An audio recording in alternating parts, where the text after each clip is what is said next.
Norite renovuoti šildymo sistemą su parama? Padėsime. Eko2 šiluma. Nenori vargti su malkom?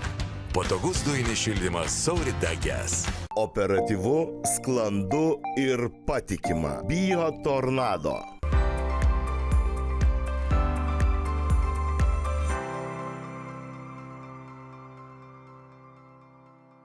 Labas rytas. Kaip ir kiekvieną šeštadienį, tokiu metu su jumis sveikinasi laida Statybų gidas. Kol Lietuvoje ta žiema vis dar nenori, bet nepasibaigė, kol dar sniego ir šalčio turime tikrai pakankamai daug, didieji projektai vyksta ko gero mūsų galvose arba rimčiausių nekilnojamojo turto ir statybos verslo rinkos žaidėjų galvose. Jie kasmet metų pradžioje susirenka į konferenciją ir ten aptaria, kokia gera šiandieninė ta Lietuvos situacija. Daugelis kalba, kad ji yra optimistinė, metai bus tikrai įdomus, intensyvūs, bet dabar apie visas tas įžvalgas išsamiau.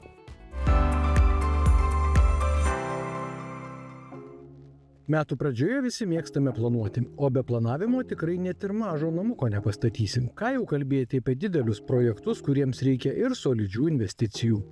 Šiais laikais mes esame įpratę daug klausimų spręsti telefono skambučiais ar nuotoliniuose susitikimuose, bet tradicinė konferencija visiems rimčiausiems nekilnojamojo turto rinkos žaidėjams yra ta vieta, kur galima pakalbėti akis į akį.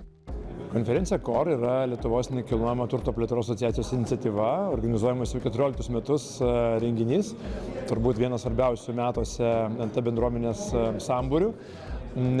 Itin svarbus, kadangi vyksta metų pradžioje, reiškia, apžvelgiam praeitus metus ir pasižiūrime į pirmosius duomenis, kaip atsidaro šitie metai.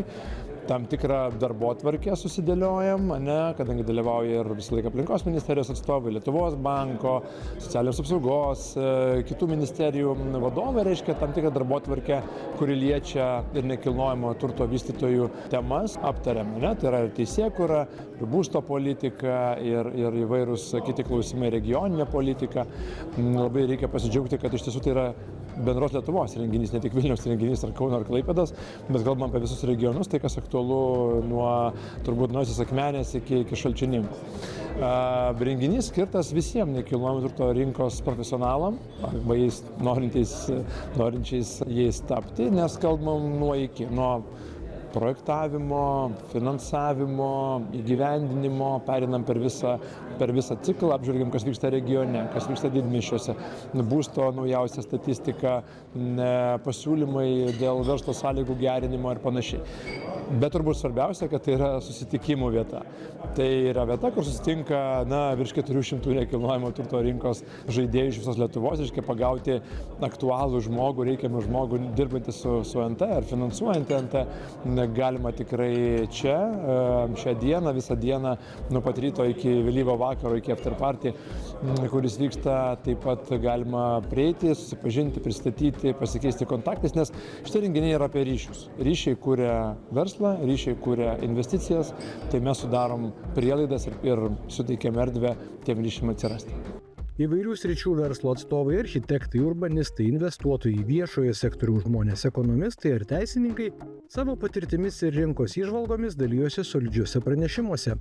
Tačiau nemažiau svarbu, kad į pačius rimčiausius reikalus reikia žiūrėti gyvenimiškai, net ir šypsenos nepamiršti. Pagrindinis klausimas, kad vakarėlis yra geras dabar būsto rinkoje ir nekilnojamo turto rinkoje, bet kaip jį pratęsti? Kaip jį pratęsti į 27-28 metų? Ir statybinių medžiagų gamintojams, nekilnojamo turto vystytojams, kaip jiem pasakyti, kad vakarėlis tęsis ir toliau. Tai jeigu dabar turime būsto palūkanų normą mažėjančią, 10% įnašui, turėsim pensijų pinigus išleistus, bet reikia atlaisvinti statybų leidimų pagreitinti. Ir mes matome, kad statybų leidimą galima Akmenėje, Molėtuose, Druskininkuose gauti per 8 mėnesius ir iš pirmo karto, bet Vilniuje gaunamas tik iš 6 karto. Tai čia, ir kas, kad Vilnius nevėluoja, bet jeigu iš 6 karto gauni, tai reiškia, tavo projektavimas užtrunka iki 5 metų, pastatai per metus. Tai čia reikia, kad dabar pradėti projektuoti projektai, gautų Vilniuje leidimus šiemet ir būtų statomi sekančiais metais. Konferencijos pranešėjai ir dalyviai dalijosi informaciją įvairiausiomis temomis. Kokia bendra nuomonė ir nuotaika? Situacija teikia pozityvių prognozių.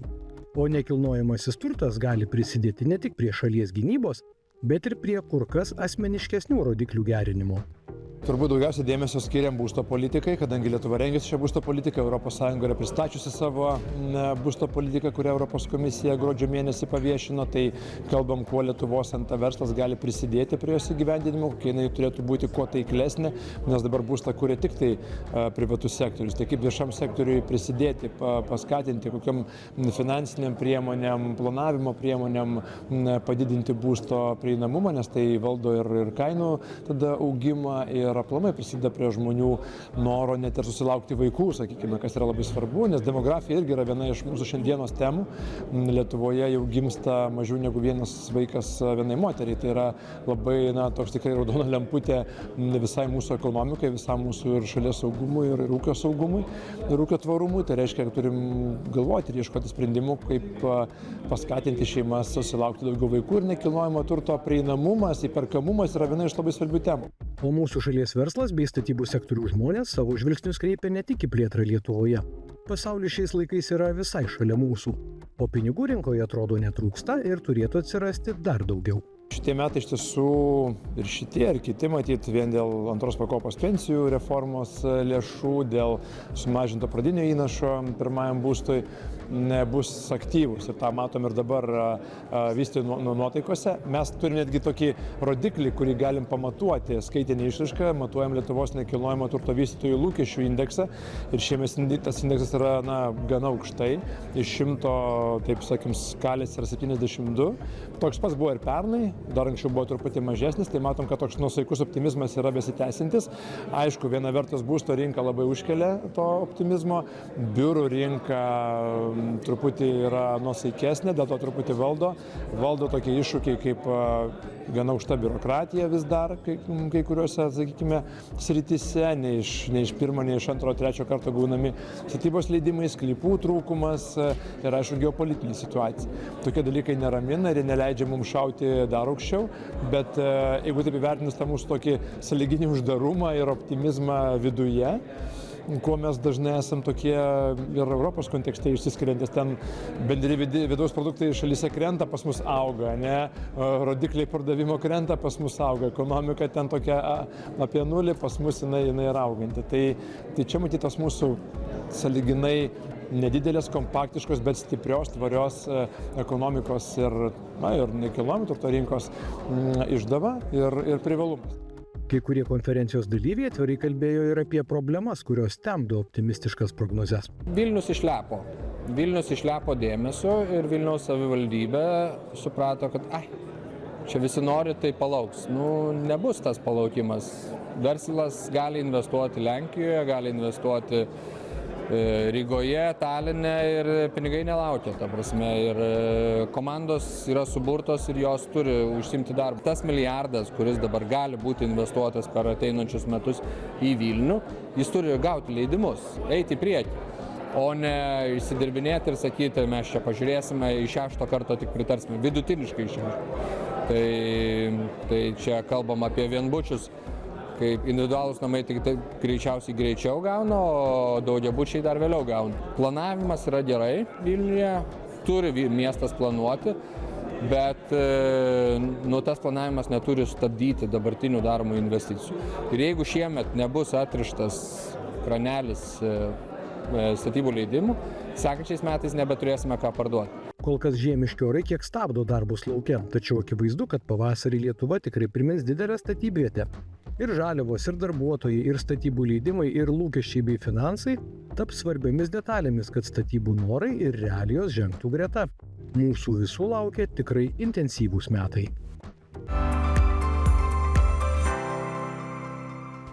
Dabar trumpa reklamos ir anonsų pertraukėlė, neperjungkite kanalo, mes netrukus vėl pasimatome. Norite renovuoti šildymo sistemą su parama? Padėsime. Eko2 šiluma. Nenori vargti su malkom? Patogus dujinis šildymas Saurita-Gas. Operatyvu, sklandu ir patikima. Biotornado. Norite renovuoti šildymo sistemą su parama? Padėsime. Eko2 šiluma. Nenori vargti su malkom? Patogus dujinis šildymas Saurita-Gas. Operatyvu, sklandu ir patikima. Biotornado. Sveiki sugrįžę po reklamos. Čia laida Statybų gidas. Sausis buvo tikrai žiemiškas, vasaris niekiek nešiltesnis ir apie šilumą, ko gero, verta pakalbėti mums, nes šiluma kaulų nelaužo, kaip sako liaudės išmintis, o ši tema, ko gero, ir daugelie individualių pokalbių yra viena dominuojančių pastaruoju metu. Taigi šiluma individualiame name ir kaip visą tai vyksta 2026 žiemą.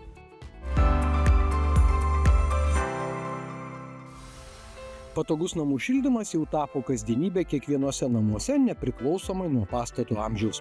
Juk namo statybos metai tikrai nereiškia, kad privalote šildytis prieš kelis dešimtmečius įrengtais senoviškais kietojo kuro katilais. Šio reportažo herojus atvirai prisipažįsta. Namas nėra naujas, tačiau namuose įrengta komfortiška ir ekonomiška šildymo sistema.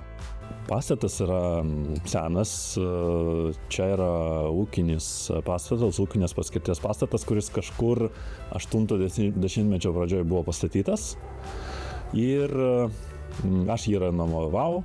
Čia yra apšiltintos sienos, šiek tiek apšiltintas stogas ir visą laiką, keliolika metų, kai aš jį naudojau, jis buvo apšildomas kietu kuru. Poreikis pakeisti šildymo sistemą atsirado dėl to, kad, nepatogu.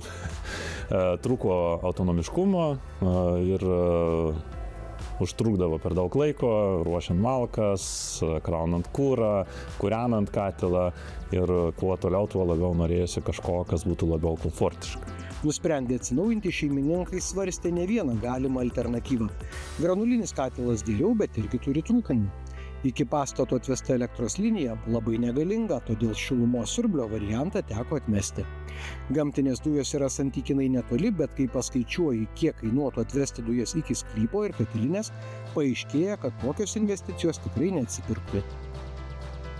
Žinoma, kad svarstome skirtingus variantus. Tai gali būti ir šilumos siurbliai, ir dujinis šildymas, ar kitos šildymo sistemos.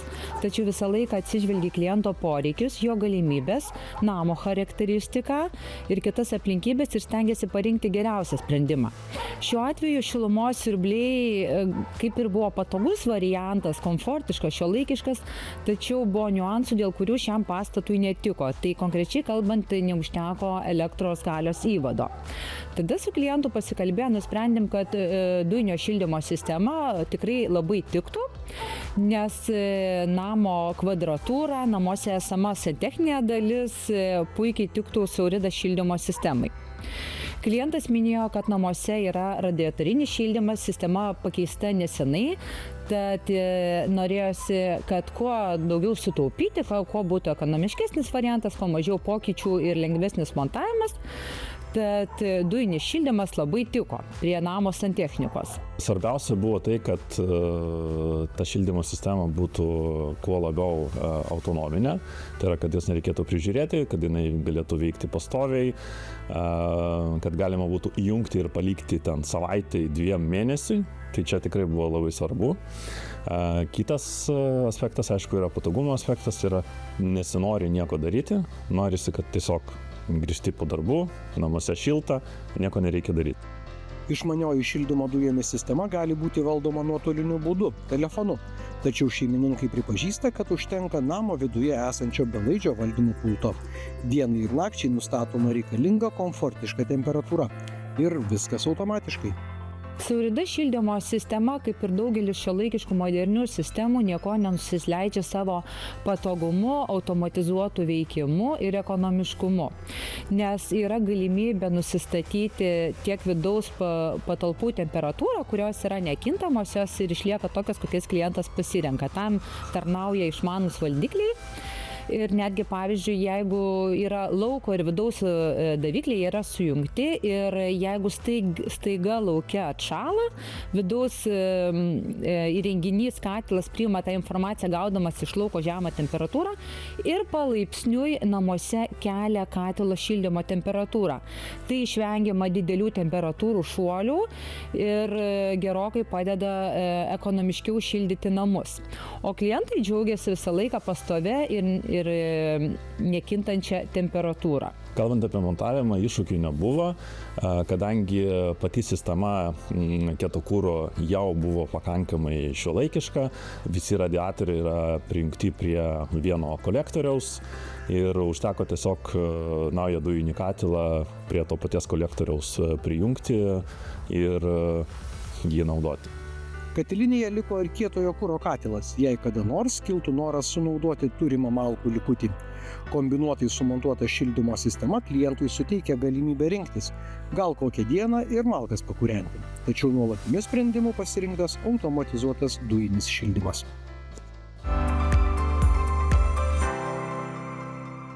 Net ir laipsniai termometruose yra individualūs. Vienam patinka +19, kitam +23 yra normali temperatūra. Apie individualumą kiekvieno mūsų namuose taip pat norime pakalbėti išsamiau.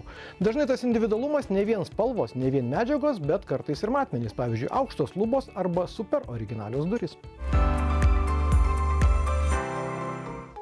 Kiekvieno namo ar buto viduje esančios durys yra ne tik savotiškas slenkstis į privačias erdves. Durys, o jų šiais laikais gali būti išties įvairių, tampa ne tik svarbių funkcinių sprendimų, bet ir svarbia estetikos detale. Net jeigu ta detalė yra beveik nepastebima, o būtent tokiomis vadinamos nematomos durys. Nematomos durys turi tokią technologiją, kad pačioje statybų pradžioje, kai pradedama daryti tik apdaila, ar formuojamas gipsinės sienos, ar jau yra suformuotas blokinės angos, yra įdedama aliuminės takta ir apdailininkai ją užglaisto ir paslėpia sienoje. Tada yra įdedama durų varčia, kuri yra vienoje plokštumoje su siena ir durys atrodo estetiškai ir gražiai. Ir jeigu iki šiol galvojate, kad durys gali būti tik medinės, faneruotos ar dažytos, pavyzdžiui, balta spalva, galvokite iš naujo. Ir tikrai neribokite savo fantazijos. Nematomas durys gali būti gruntuotas, dažytos gamykliškai pagal RAL/NCS kodus, faneruotas beicuotas, gaminamas iš baldinės plokštės, dengiamos veidrodžiu ir netgi plytele. Mūsų salone yra 2 gamykliškai dažytos durys, vienos yra geltonos ir ryškios spalvos, tai dažniausiai naudojama komerciniuose objektuose, norint suteikti tokį išskirtinį vaizdą, o žmonės labiausiai renkasi tai pagal sienų spalvas dažytas duris. Jūs tikrai galite nebeprisiminti savo būsto sienų spalvos kodo, ypač jį pasiūlė individualius estetinius sprendimus siūliusi dizainerė. Tačiau šiuolaikiškos technologijos ir gamintojų patirtis leidžia duris prie sienų priderinti, nepabijokite to žodžio, idealiai. Spalva bus identiška ir ne tik spalva. Gruntuotas duris galima dažyti sienų dažais arba dėti dekoratyvinį molio tinką. Jos tada gauna tą pačią struktūrą ir vientisumą su siena, tačiau turi tokį minusėlį, kad jos yra lepesnės, gali greičiau išsitepti, todėl rekomenduojame klientams pasitarti su dažų gamintojais, kurie dažai yra atsparesni, kad būtų galima valyti, o jeigu jau atsitinka taip, kad durys yra labai išteptos, galima tiesiog jas perdažyti ir vėl atrodys kaip naujos. Gamykliškai dažytos durys jau neturi tokio vientisumo su siena, kadangi nesimatant jos tekstūros, tačiau jos yra daug geriau valomas kaip baldinė MDF plokštė, tai čia yra jau kliento pasirinkimas, ar jis nori praktiškesnio varianto, ar nori estetinio vaizdo. Jeigu jau prabilome apie estetiką, tai verta paminėti, kad estetinis unikalumas kartais yra matuojamas ir centimetrais. Negalvokite, kad durų varčia gali būti tik 2 matmenų, pavyzdžiui, 70 ar 80 cm. Ir aukštis gali būti nebūtinai standartiniai 2 metrai. Mes visą laiką turim ką pasiūlyti. Jeigu turite idėją, mes galim pagaminti duris pagal jūsų lubų aukštį ir 3 metrai mums nėra riba. Šiais laikais klientai nori labai gražaus vaizdo ir dabar yra paklausa daryti duris iš baldinės plokštės, tai čia yra mūsų įmonės išskirtinumas ir specifikacija. Mes gaminame duris iš LMDP plokščių, taip pat galime pagaminti iš HPL. Tačiau LMDP ir HPL turi skirtingus aukščius, taigi reiktų klientą atsiųsti projektą ir mes tada pasižiūrėję į projektą galėtume parinkti tinkamą sprendimą, kuris tiktų būtent jam. Galime pagaminti iš visų baldinių plokščių. Mes glaudžiai bendradarbiavame su Finų medžiu ir jie turi tokį išskirtinį gamintoją, vadinasi Unilinas. Tai jų baldinės plokštės su medžio tekstūra labai atkartoja faneruotę ąžuolą ir turi tą patį raštą ir net liečiant jaučiasi ta tekstūra, kaip būtų natūralus medis. Tada gauname vientisą gražų vaizdą, Dabar labai daug žmonių nori šitą išgauti ir vinilino plokštės turi plačią spalvinę gamą. Taip pat jos turi tokią patentuotą technologiją, kur sienų skydus galima sujungti su ClickWall sistema. Taip sujungti skydai neturi tarpusavio matomų jungčių ir atrodo itin gražiai. Tačiau nepamirškite, kad kartais net ir patys geriausi sprendimai ir pačios gražiausios idėjos realybėje atrodo kiek kukliau vien todėl, kad kai kurie meistrai vis dar neturi atitinkamų įgūdžių. O kai kurie tiesiog bandys jūs atkalbėti, nes yra prisiklausę išties nepagristų mitų.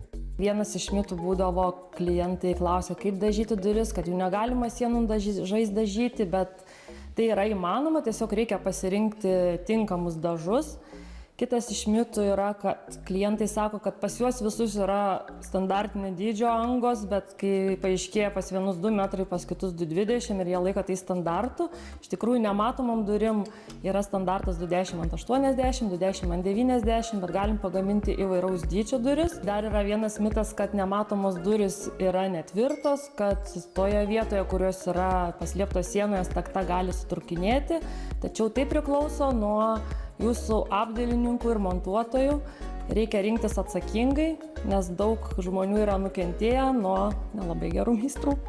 Jeigu jau siekite originalių, estetiškų ir naujoviškų sprendimų, dėmesį skirti reikia ne tik durims. Mes galim pasiūlyti ne tik nematomas duris, galim pasiūlyti visą sprendimą apsiūt baldiniam plokštam ar faneruotais skydais. Sugriaunam tą mitą, kad durys iš LMDP plokštės arba kitai baldinės negali atsidaryti išorę. Mes tai mokam padaryti, matote šiame pavyzdį. Ir gausit visą sprendimą nuo grindjuosčių iki rankenų.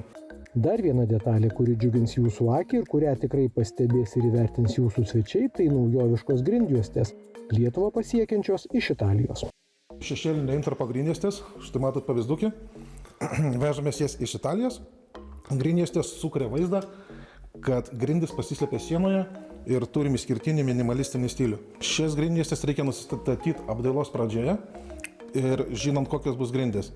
Prieš visus apdailos darbus. Durų profilio, grindystės profilio montavimas nėra sudėtingas. Čia dedasi, kaip matot, sujungimo detalė, klijuojasi ant klijų, kontrolinis varžtas ir turim apsauginę plėvelę, kad statybos metu apdailininkai nepažeistų pačios grindjuostės.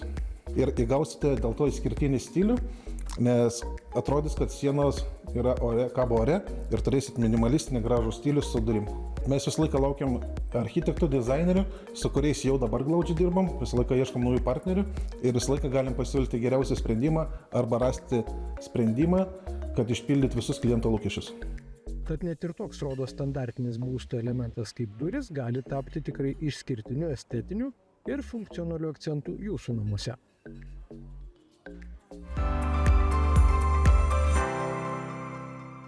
Dėkojame visiems, kad žiūrite šią statybų gido laidą. Visas laidas galite rasti tv3play.lt platformoje arba mūsų laidos YouTube paskyroje. Statybų gidą eteryje keičia laida Autopilotas, o mes su jumis susitiksime lygiai po 7 dienų, kitą šeštadienį 9:30. Nesušalkite ir likite sveiki.